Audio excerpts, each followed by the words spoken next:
So what's up guys and welcome back to my YouTube channel. So sa mga hindi pa po nakapag-subscribe sa ating YouTube, please po paki-subscribe po ng ating YouTube channel. What's up guys and welcome back to my YouTube channel. So for today's video guys, ang pag-usapan natin ay tungkol sa nangyaring registration. Yan, so unang-una po sa lahat gusto ko pong i-congratulate yung mga nakapasok po sa registration. So madami nangyari sa registration. So ilang days bago na-open yung link ng registration. But hindi po lahat nakapasok doon sa nangyaring registration kasi limited lang din yung papapasukin nila sa registration. So magkakaroon pa doon ng mga disqualifications. Kasi po yung registration na ginawa nyo, isa-survey pa nila yun. Kailangan nila munang i-check kung magiging valid ba tulad ng passport at saka yung ibang mga sinulatan nyo doon. So madami pong nakapasok doon sa registration, but unfortunately gaya ng sabi ko sa inyo, hindi po lahat nakapasok sa registration. Yung iba, nag-leave pa ng work para lang sa registration. Tapos may mga nagtatanong din sa akin kung pwede daw bang ipang-register gamit po yung cellphone nila. So, pwede naman pong gamitin yung cellphone. Madami din po nakapag-register gamit yung kanilang mga cellphone. So, ang pinagkaiba lang ng cellphone sa kanilang laptop, well, actually, pares lang naman siya. Kasi isang link lang naman yung pupuntahan nyo. Kaso, pinagkaiba ng cellphone at sa kanilang laptop, yung laptop kasi, mas mabilis siyang gamitin kaysa sa cellphone at saka especially when it comes to sa mga RAM. So mas mabilis mag-work yung laptop kaysa sa cellphone. So kaya karamihan ay sa computer at sa laptop sila nagre-register.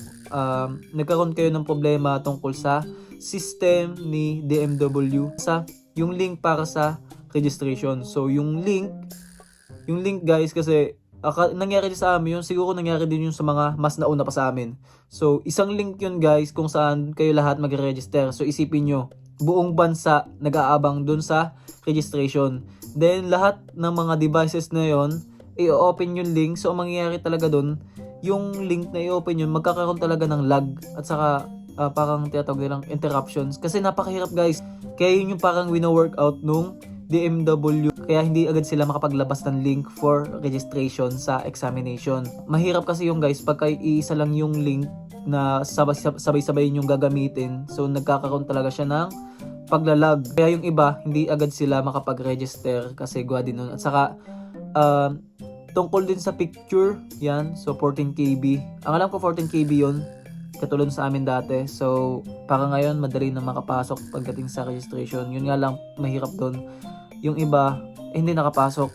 Yan. At saka talagang nagkakaroon talaga ng problema. Hindi na maiiwasan yun. Yan. So swerte doon sa mga nakapasok at saka sa mga hindi. So sa mga hindi nakapasok sa registration, so huwag kayong mawalan ng pag-asa. Ganun talaga.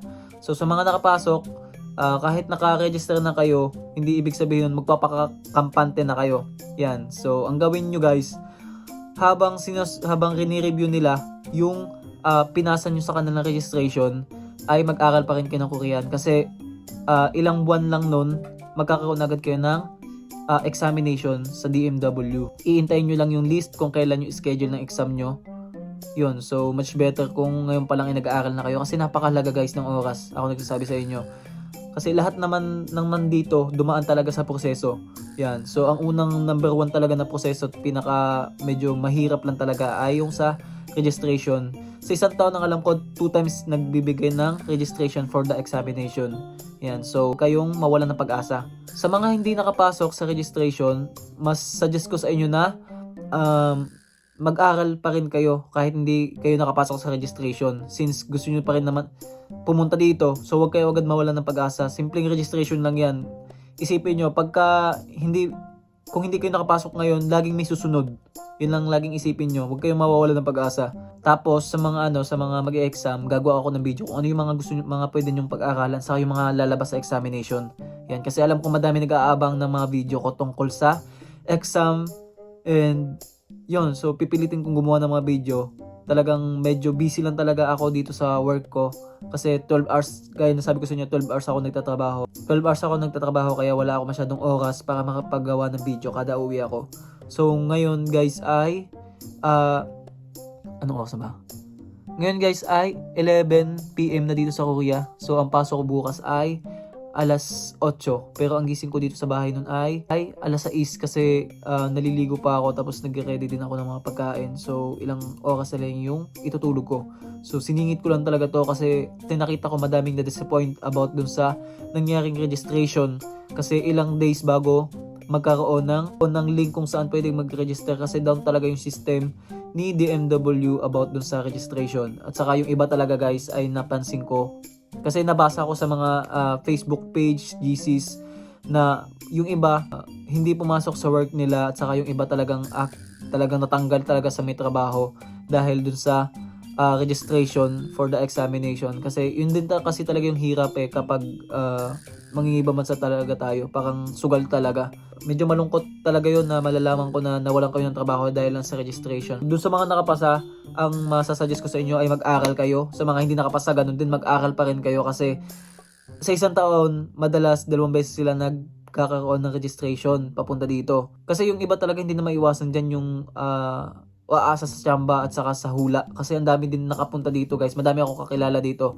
Ang sinasabi nila talagang mga pasang-awa lang talaga sila. Yung talagang wala silang alam. Kaso yun nga lang, pag andito na sila, yung mga Koreano laging mainitin kadalasan yung mga ulo ng mga yun, lalo na kapag hindi mo sila maintindihan. Yung simpleng utos lang, hindi mo pa alam, paano pa kaya kapag ikaw na lang yung mag-isa. Kasi guys, oo, nandun na tayo. Pagka pumunta kayo dito, lagi naman mga karamihan, may mga Pinoy kayo sa katrabaho niya. Paano kung wala kayong Pinoy na kasama? So, kawawa ka. So, much better talaga kung mag-aaral ka. Lahat naman talaga tayo ay dumadaan sa proseso.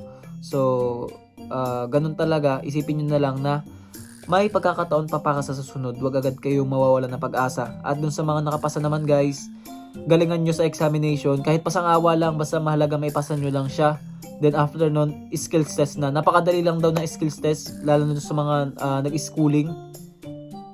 So sabi nila kapag nag-skills test ka, basic na lang yun. So huwag kayong kakabahan, lalo na kapag nag-exam. Tapos doon sa mga nakapag-register, habang nag-iintay kayo ng list para doon sa time kung kailan kayo mag-exam, mag-aaral kayo guys. Yun lang masasabi ko sa inyo. Yun. So gagawa pa ako ng mga video sa mga susunod na araw kasi gusto ko din naman makatulong sa inyo. So sad lang talaga na gusto ko lang i-open sa inyo yung tungkol doon sa mga Facebook page kasi wala tayong Facebook page guys. So sa Facebook page hindi nila ako ina-allowed na mag-post doon sa Facebook page nila, pero hindi naman nila ako binablock. Yan. So hindi ko din alam kung bakit ganun, pero sana po ay sa mga may-ari po ng Facebook page about dun sa mga EPS, yan. So sana po ay i-allow nyo na po akong mag-post dun sa FB page ninyo. Medyo nakakalungkot lang talaga, lalo na sa mga nag-leave pa sa kanilang trabaho tapos yung iba natanggal pa. So talagang gustong-gusto talaga nilang pumunta dito. Yun nga lang, so sadly lang talaga na nangyari yung gano'n na pangyayari sa DMW. So sana sa susunod ay mas maging tama na yung pagbibigay nung DMW about dun sa date ng registration. Kasi hindi ko naman sinasabi guys na mali talaga ng DMW yun. Kasi parang ginagawa lang din naman nila yung trabaho nila para nga naman hindi lalo tayo magkaroon ng problema kapag nagkaroon na ng registration. So alam naman natin na talaga na medyo lalo na when it comes to signal sa Pilipinas, medyo mahirap talaga. At saka yung paggagawa ng site, kasi pag madami talaga kayong biglaang pumasok sa isang site, talagang magkakaroon niya ng problema, lalo sabay-sabay buong Pilipinas mag-a-apply para do sa registration sa exam. So sabay-sabay nagagamitin yung link, kaya mangyayari talaga nun, magkakaroon talaga ng kaunting lag, mga ganung bagay katulad ng mga nangyari sa amin. So sana ayusin na din ng DMW yun, at saka do sa registration, sana next time mas accurate na yung date kung kailan yung